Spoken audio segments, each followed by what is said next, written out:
to it. One of the hardest things to accept that came as a result of the discoveries I've made, so he's claiming to have discovered all this stuff, is the identity of Yahweh. The evil, sadistic God of most of the Old Testament is not the Father of Jesus. Now, immediately,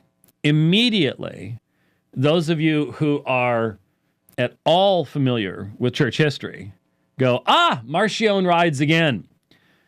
Because Marcion, the 2nd century Gnostic heretic, was, I mean, if you were a Christian for 200 years, you wanted to be known for doing something, you wrote a book against Marcion. Everybody wrote a book against Marcion. And Marcion said that Yahweh was not the Father of Jesus. That was a separate God. He introduced this distinction where, he comes up with a modified New Testament that takes out all the references to the Old Testament, the Jewish people, and so on and so forth, and tries to create this distinction saying, no, the God of the Old Testament is not the Father of Jesus. So you immediately hear that. And I'm not saying that there is a direct connection to Gnosticism, but it is a common misunderstanding on the part of many people. Many people sitting in Baptist churches. I remember very clearly in a Southern Baptist church being in a small group where someone said, well, Jesus comes and he makes the mean God of the Old Testament like us. I'm just like, whoa, no. You missed everything. You've fully missed the entire message of the New Testament. But it takes lots of different forms, and it's out there. So the evil, sadistic God of most of the Old Testament is not the Father of Jesus. Jesus actually says this 3 times in John 8 alone, but we skip over those parts because we didn't understand why Jesus would be saying that to his own people. Jesus, of course, didn't say anything like that, but we'll look at that briefly. But we've since found many Christian teachers that had also worked this out without any connection to the other things I have found. Got to have something other. Finding blogs online that go into far more detail and evidence of this than I had found yet was something of a relief. Without any doubt, coming to the acceptance of this was the most challenging part of all this so far. One of my favorite worship songs is Yahweh by Vineyard Music.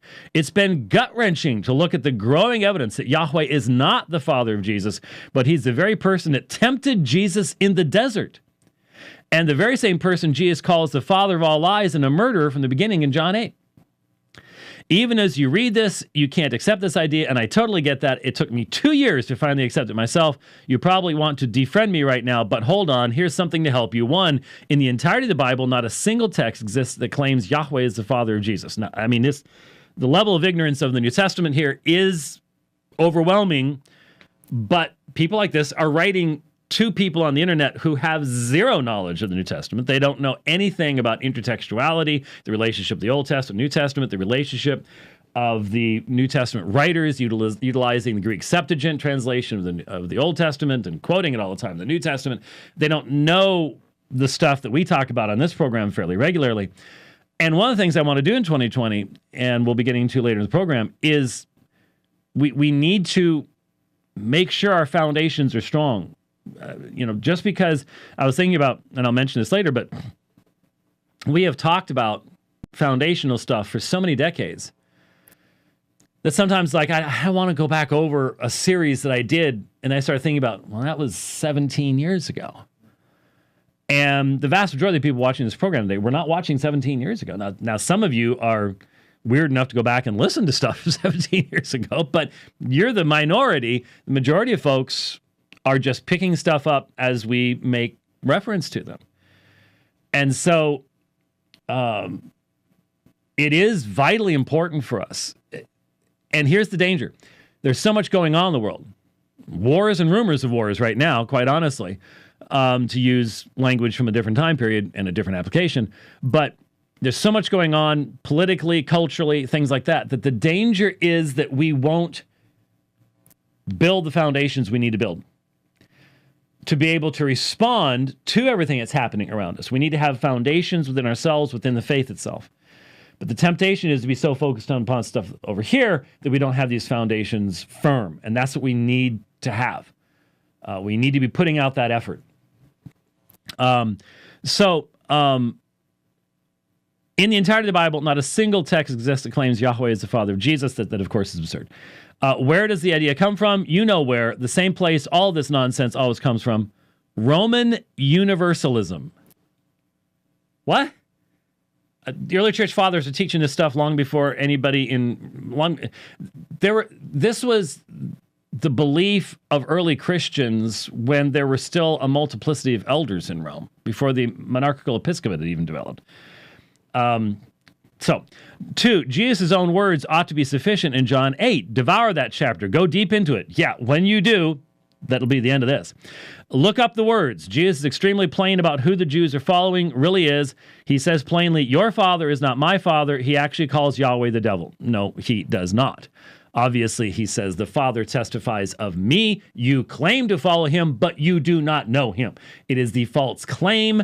They do not know who he is. They are not following in his way. But there is no way on God's green earth you can read John chapter 8 and come up with the idea that he is identifying Yahweh as Satan. That is just absurd on a level that's difficult to even begin to comprehend. Number 3, imagine never having to be embarrassed. Now, here's the real reason. Imagine never having to be embarrassed about Yahweh's treatment of humans ever again, because new context has shown who he really is. New context. I wonder what that is. Some revelatory stuff that they're claiming from some Akkadian source or something. No more atheists throwing this in your face and you having to come up with rather illogical arguments to excuse the difference in behavior between Yahweh and Jesus. So again, this is unhitching from the Old Testament on steroids. Okay, this is full-blown Gnosticism in its desire to come up with something new. So is Yahweh actually the Christian Satan? Although that will sound extremely offensive to you right now, consider it for a moment. If you're able, think back over the entire story. Why did Jesus come in the first place? Why is Jesus needing to fulfill, complete the law if it was his Father's law? Remember, Jesus only does what he sees the Father doing, yet Jesus has never acted anything remotely like Yahweh. Now you know why. So how did Yahweh become the Father of the Jews? He stole them. He stole them from Egypt and forced them to worship him or die. I'm just reading it to you. The Jews are not at fault. They are not to be blamed. This is the veil that must be lifted off the Jews and the Christians. Everyone's always got a hook. Everyone's always got, this is how, if you follow me, here's my new thing. It is important, especially in today's volatile society with anti-Semitism on the rise, that no blame of any kind is apportioned to the Jews, who are without any doubt Jesus' own people, as Jesus himself declared, I came to my own, and they did not recognize me. It's not what he specifically said, John chapter 1, but anyways, once you resolve this, many, many things are going to make sense. Yeah, you need that Gnostic knowledge. I expect this will be harder for you to accept than it was even for me, though.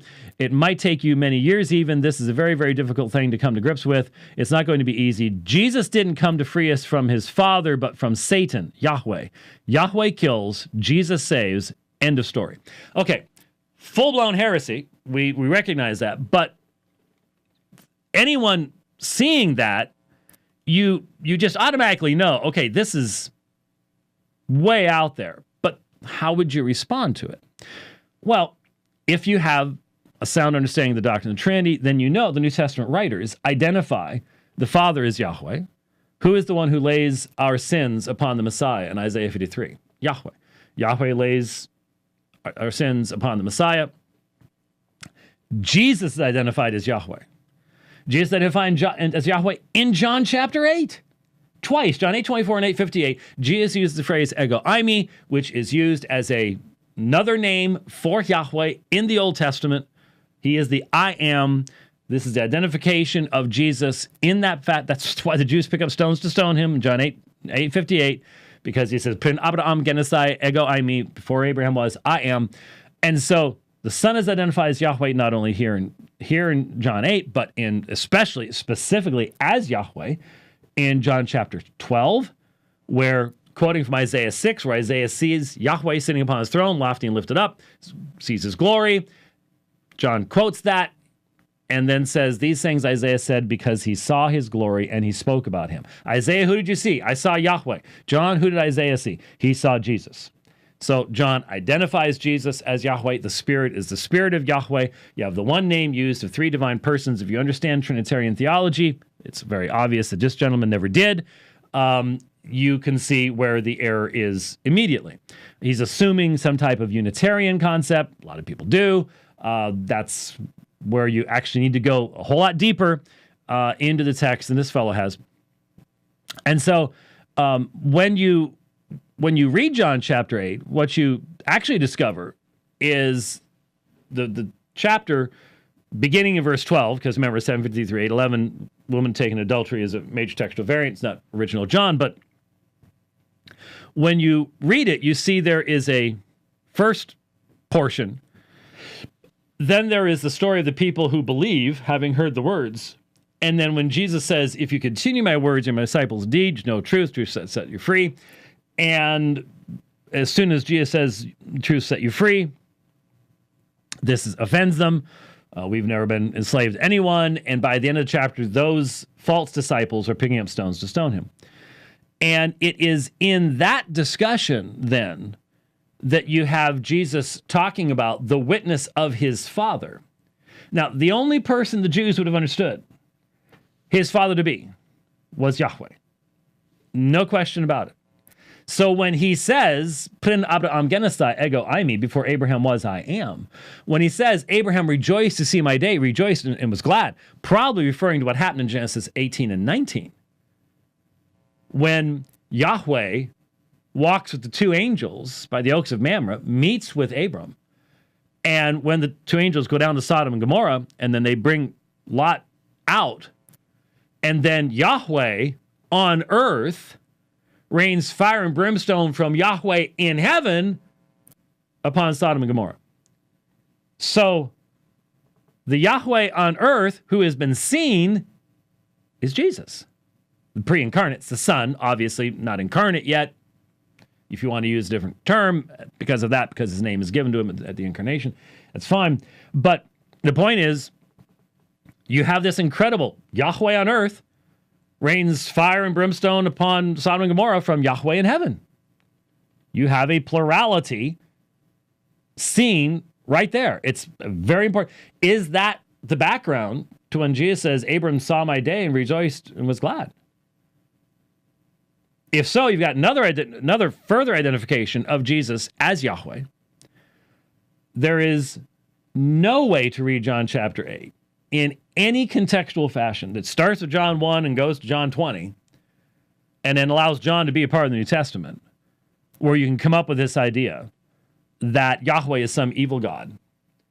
Not only that, but if we're correct in the connection to Genesis 19 and Abram seeing Jesus' day, then it was Jesus that brought fire and brimstone on Sodom and Gomorrah, which I would imagine is probably what people are thinking about, that evil God, Yahweh. There is no evil God, Yahweh. There is a holy God, Yahweh, that brings judgment upon evil people, upon pagan religions and that had child sacrifice and everything else. God does bring judgment. But you see, most of these people don't believe in a God who has wrath, which means there's a whole bunch of sections of the New Testament they're not really going to like either. Because, like Jesus talking about, bring these men before me and destroy them and stuff like that. They don't want to talk about that part either. Because they're editing God down to fit their own perspective. But again, having a positive understanding of the doctrine of the Trinity will help you to understand where these people have gone wrong, where they've missed things, and that will be very, very helpful. I'm not answering things. I've got a timer going to know where we are time-wise in the program, and that's why I needed to take a look at it. All right, so there's that. You will find everything. There's Israel Anderson. Yahweh kills, Jesus saves. No, Jesus is Yahweh, and Yahweh brings judgment and justice and righteousness and power and grace and mercy, and we just try to edit him down to fit into the things that we want to fit